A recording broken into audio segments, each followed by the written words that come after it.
So who is the GOAT? Working out who the greatest individual is in a team sport always feels like a futile discussion, but it hasn't prevented football fans from debating just that for the past 50 years. These things are discussed far and wide up and down the country and around the world, and there's very rarely a conclusion that can be agreed upon. Now, before we begin talking about anything else, we all know and must agree that Nicholas Bendtner is the greatest player to have ever graced our presence, so we don't actually need to discuss him today. All discussions about GOATs don't need to include him because he's far too good. Today, we'll try and make things easier for ourselves by taking a look at who the best players who have ever done it are at each position in the game. Because it's such a difficult decision, I'll include an honorary mention, and I'll also include a future GOAT category, a player who's currently playing now or maybe recently retired who could one day be considered to be within that top bracket of all time. Defenders. Defenders are the lifeblood of the team. They're the foundation upon which a team can develop its game and create a style and a fluidity that's creative and effective. Look at Liverpool this season. They lost their best centre-back and Ballon d'Or nominee in Virgil van Dijk, and then the rest of the backline one by one. This resulted in midfielders Henderson and Fabinho having to play at the back at points, and Liverpool went from first in the Premier League in December 2020 all the way down to a low of 8th, enduring their worst string of home defeats in their history along the way. Disastrous. So it goes without saying, having good defenders is extremely important to running a successful football club. So if you were lucky to have any of these fantastic players in your squad, then you were truly blessed with greatness. Goalkeeper. Here he is, the GOAT of all GOAT goalkeepers, the greatest goalkeeper of all time, Gianluigi Buffon. Yep, Gigi is the greatest goalkeeper of all time because no goalkeeper has been as good as he has for as long as he has, ever. He is one of the few recorded players to have made over 1,100 professional career appearances. He also holds the record for the longest streak without conceding a goal in Serie A history, and also holds the record for the most clean sheets and most appearances in both Serie A and the Italy national team. With 176 international caps, Buffon is the most capped player in the history of the Italy team, the 7th most capped footballer of all time, and the 2nd most capped European international player ever. Buffon was called up for a record 5 World Cup tournaments after making his debut in 1997. His peak came at the 2006 World Cup. He conceded just 2 goals en route to Italy's 4th triumph, and he was awarded the Golden Glove as the competition's best goalkeeper. Still playing at the age of 43 and not looking quite past it just yet, Buffon's a remarkable athlete, a remarkable leader, and a remarkable winner. The best of the very best at the goalkeeper game. Honorary mention, Lev Yashin. Only goalkeeper to have actually won the Ballon d'Or, Lev Yashin's widely regarded as the greatest goalkeeper of all time. But not by me, he just loses out to Buffon. But he does get this honourable mention though, which is still pretty damn impressive. A vocal presence in goal, he shouted orders at his defenders, came off his line to intercept crosses, and also ran out to meet onrushing attackers. This was done at a time when goalkeepers simply didn't do this. They spent the 90 minutes standing in the goal waiting to be called into action. His performances made a massive impression on a global audience at the 1958 World Cup, the first to be broadcast internationally. He dressed head to toe in black, thus earning his nickname the Black Spider. This enhanced his popularity within the game. So Yashin played in 4 World Cups, from 1958 to 1970, and in 2002 was chosen on the FIFA Dream Team of the history of the World Cup. In 1994, he was chosen for the FIFA World Cup all-time team, and in 1998, he was chosen as a member of the World Team of the 20th century. This guy has saved over 150 penalties throughout his career, kept over 270 clean sheets, and won FIFA's Goalkeeper of the Century award. That automatically makes him one of the most important footballers of all time because, well, he pretty much invented goalkeeping the way we know it today. Future GOAT, Manuel Neuer. There's been plenty of goalkeepers who have been good with the ball at their feet for a goalkeeper, of course, but there's only ever been one Manuel Neuer. This goalkeeper so good with the ball that Pep Guardiola had to actually be talked out of playing him in midfield. Seriously. This guy was so good that in 2014 he finished third in the voting behind Lionel Messi and Cristiano Ronaldo for the FIFA Ballon d'Or award. That's an award that we all know is typically given to strikers and attacking players, so it really puts into perspective how good he had to be recognised so highly. Put simply, Neuer's been so good in the sweeper keeper role that he's changed all expectations of goalkeepers and all perceptions of goalkeepers, a bona fide game changer. Right back. The right back role has undergone quite the transformation in recent years. A typically unfashionable position on the pitch, the man chosen to guard the right side of defence has often been ridiculed as unambitious, untalented, or simply the best at doing the least important job in football. Famously, Jamie Carragher even cracked the joke that a fullback is either a failed winger or a failed centre-back, while no one wants to grow up and be a Gary Neville. That disrespect and devaluing of the right-back role has plagued the game for decades, but not so much nowadays. GOAT, Dani Alves. We start with possibly the greatest and certainly the most decorated right-back in football history. The only way to justly summarise Dani Alves' stellar career would be to say he's been a standout star in the greatest club side ever constructed, and he deserves each and every one of the 43 trophies that he's won. A full international for Brazil since 2006, Alves was included in the squad for the 2 FIFA World Cups and 5 Copa America tournaments, winning the 2007 and 2019 editions, as well as the 2009 and 2013 Confederations Cups. Dani joined Barcelona in 2008 after spending a successful 6-year spell with Sevilla. He joined Barcelona for €32.5 million, becoming the 3rd most expensive defender of all time. I think we can all agree that Barcelona felt that was money well spent. A flying wing-back, the Brazilian spent the majority of his time in the opponent's half, supplying ammunition to some of the most talented forwards of his generation. His link-up play with Lionel Messi will never be forgotten at Barcelona, and the gap he has left in their defence only grows bigger with each passing year. An unmissable player to watch. Honorary mention, Cafu. Elegance, dynamism, grace. Cafu was the very best of his era. The Brazilian managed to make the right-back role fashionable and demonstrated that you can possess silky skills and a bag of tricks even if you don't occupy the opponent's final third. With 142 appearances for the Brazil national team, he is the most internationally capped Brazilian player of all time. He represented his nation in 4 World Cups, and he is the only player in history to have appeared in 3 consecutive World Cup finals, winning in 1994 and 2002. Cafu confirmed his place among football royalty by captaining Brazil to World Cup glory in 2002 and cemented his status as one of the most giftable fullbacks in history with a triple sombrero over Pavel Nedved during his time at AS Roma. He was a winner and he was an entertainer. Future GOAT, Trent Alexander-Arnold. Trent's standards have become so high that a season in which he's chipped in 7 assists and 2 goals feels like a disappointment. Liverpool's makeshift back 4 hasn't helped him play his best football, yet the number 66 has been an ever-present, working hard to keep the Reds' Champions League ambitions on course. Last season's 13 Premier League assists left him second only to Kevin De Bruyne in the creativity stakes, and he remains the only player on the English top flight, possibly the world, who can rival the Belgian for pure delivery. That quality has helped Liverpool win their first Premier League title in 30 years.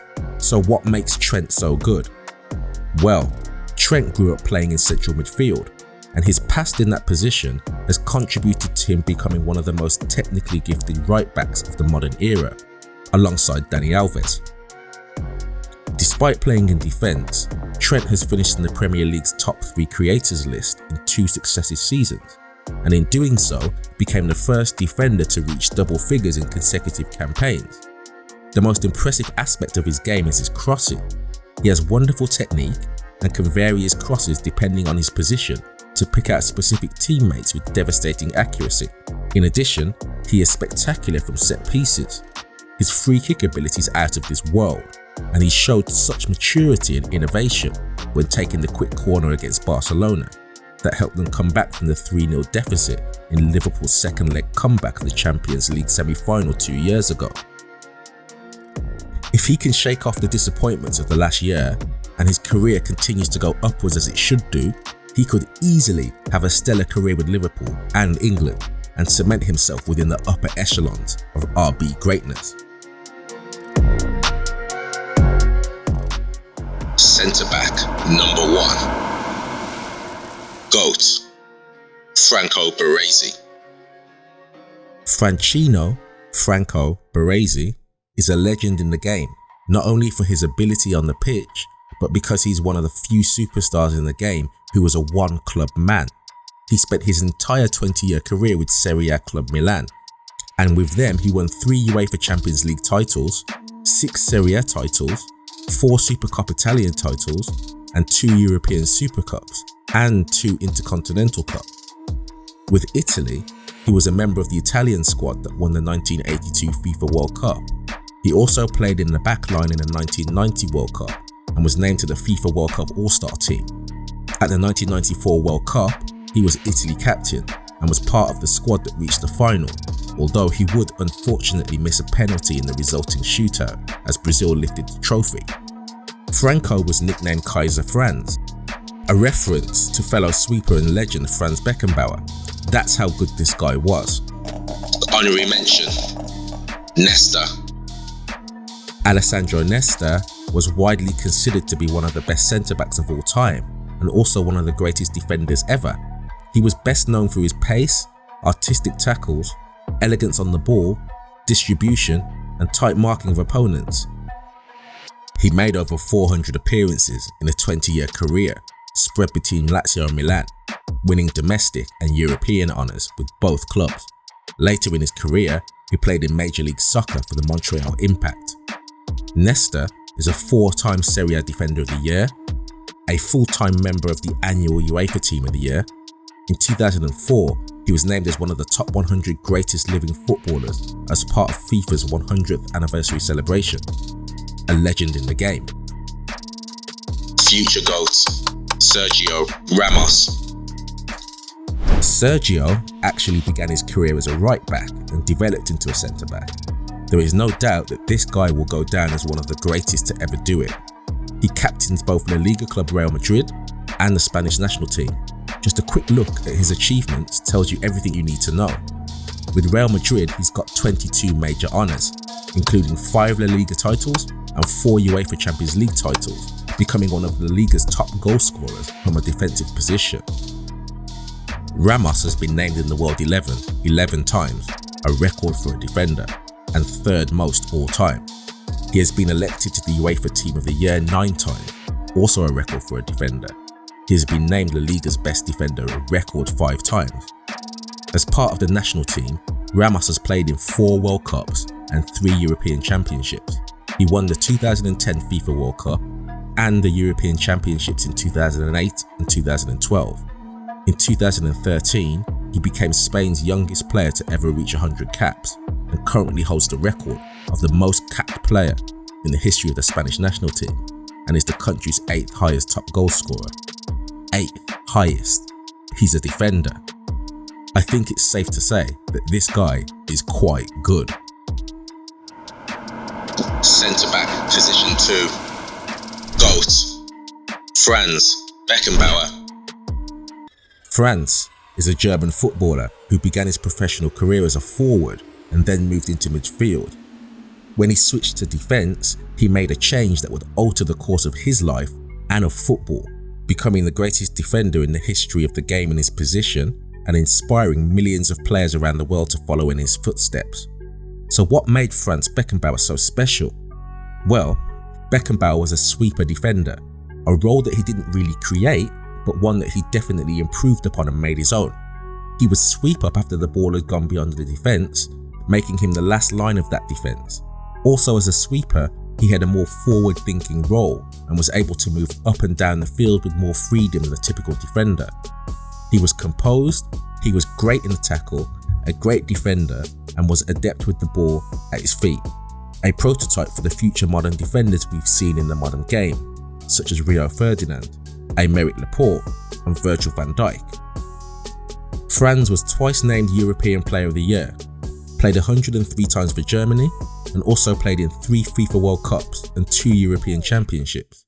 He is one of 3 men, along with Brazil's Mario Zagallo and France's Didier Deschamps, to have won the World Cup as a player and a manager. He lifted the World Cup trophy as a captain in 1974 and repeated the feat as a manager in 1990. He was the first captain to lift the World Cup and European Championships at international level, and the European Cup at club level. At club level with Bayern Munich, he won the Cup Winners' Cup in 1967 and 3 consecutive European Cups/Champions Leagues from 1974 to 1976. That made him the first player to win 3 European Cups as captain of his club. Honorary mention, Cannavaro. To gather praise from the fans is impressive, but to be vouched for by the legendary Diego Maradona is entirely another matter. Fabio Cannavaro started his youth career at Napoli and worked his way through the ranks for an opportunity to play alongside his childhood idols. The first recipient of Cannavaro's trademark challenge was Maradona himself. The club's medical staff did not take kindly to a youngster taking it upon himself to aggressively tackle a bona fide legend and the best player in the world. However, Maradona was impressed. Cannavaro went on to play for Parma, Inter Milan, Juventus, and Real Madrid.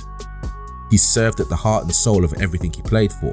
His leadership qualities were abundantly evident throughout his career, and he stood firmly in the spotlight when he led Italy to a 2006 FIFA World Cup triumph. Cannavaro became the first defender since the turn of the century to win the prestigious Ballon d'Or and is one of the greatest captains Italy has ever produced. Future GOAT, Virgil van Dijk. Vincent Kompany is undoubtedly one of the greatest defenders to have ever graced the Premier League. The Belgium legend won 4 Premier League titles, 2 FA Cups, and 4 League Cups during a trophy-laden 11-year spell at Manchester City. When asked who his choice was for the best ever Premier League centre-back, Kompany said that Virgil van Dijk stands above the rest. That in and of itself is praise enough. The former Celtic and Southampton star, who helped his side lift the 6th Champions League crown, has transformed the Reds' backline, with Jurgen Klopp's team winning a First League title in 30 years since his arrival. The 75 million transfer fee, a world record for the time for a defender, was well spent in my humble opinion. In 2019, Van Dijk won a UEFA Player of the Year award. He was shortlisted in the final 3 of the FIFA Best Footballer Awards. He was voted runner-up in the Best FIFA Men's Player Award and was entered into the FIFA FIF Pro Men's World 11. In that year, he also finished second in the Ballon d'Or behind eventual winner Lionel Messi, one of the few defenders in the modern era to be recognised in that top 3, alongside the aforementioned Cannavaro and Neuer. That goes to show the quality of the man, as defenders very rarely make it to that top 3 level of the major individual award ceremonies. If Van Dijk can recover from injury, continue to win trophies with Liverpool, and maybe taste international success as well, I think there's little doubt he will go down as one of the very best in the game's history. Left back, GOAT, Paolo Maldini. Il Capitano may not match up to the definition of a modern day fullback, given that he wasn't overly attack-minded. However, when it comes to defensive solidity, there was nobody better. In the 1987-88 season, Maldini lined up alongside Franco Baresi, Filippo Galli and Mauro Tassotti in defence, as AC Milan conceded just 14 goals in 30 league games. And then in the 1993-94 campaign, the Rossoneri once again boasted the best defensive record in the league, conceding just 15 in 34 games. Absolutely ridiculous stats. This brought the Serie A title to Milan, despite the team scoring just 36 goals all season. To put that into context, only 2 sides scored fewer than they did in the top flight. In his 25-year spell at San Siro, Maldini won 5 European Cups, a number that's only been bettered by Real Madrid's Paco Gento. On top of this, he has 7 Scudetti to his name and a Coppa Italia. With phenomenal numbers and incredible longevity, there is no denying that Paolo Maldini is the best left back ever. Honourable mention, Roberto Carlos. With lightning pace and a rocket of a left foot, Roberto Carlos was one of the first iterations of the modern day fullback. After spending the first few years of his career in Brazil and an unfortunate spell at Inter, Roberto Carlos made a name for himself when he was brought to the Bernabeu by Fabio Capello to join Real Madrid. During his 9 years at Real Madrid, the Brazilian made 524 appearances in all competitions, scoring 69 times as he won 4 league titles and 3 Champions Leagues. His international career was equally as impressive, winning 2 Copa Americas and scoring once in Brazil's 2002 World Cup triumph. He ended his international career with 125 caps, a figure bettered only by Cafu. On June 3rd, 1997, Roberto Carlos scored arguably the greatest free kick of all time, an astonishing bending effort from 40 yards against France. It moved in the air so much that a ball boy standing 10 yards wide of the goal ducked, thinking it was going to hit him, before the ball swerved wildly and went in off the post. Legend. Future GOAT, Alphonso Davies. Nicknamed Roadrunner by his teammates, Alphonso Davies broke the Bundesliga sprint speed record last June, clocking an eye-watering 36.51 kilometers an hour. In the UK, that's almost fast enough to be caught for speeding in a residential area. The Canadian is lightning quick, the quickest player in world football right now, but there's more to his game than speed. Davies still plays in a more attacking role for his country. He's a serious threat going forward. His movement and dribbling are world class, meaning defenders often find themselves overwhelmed when he advances to join Leroy Sané down Bayern's left flank. This in turn allows the German to move inside and cause havoc in the box. Davies is a solid defender too, with one-on-ones rarely resulting in his opponent coming out on top. On a rare occasion he's beaten, Davies has the speed to recover and win the ball back. Bayern's sensational 6 trophy winning past 18 months could not have been done without Davies. His end product still needs a bit of work, but at 20 years old he's got time on his side. He's already the best in his position. Imagine how good he'll be in 7 years. And at the end of his career, he could be a future GOAT. So there we go. Those are the defensive GOATs in football. What do you think? Do you agree? Comment below. If you don't, comment as well. Like, subscribe and hit the notification bell, because the next video that I'll release in this series will be covering the midfield area. Until next time, thanks and goodbye. GOATs, Football Edition.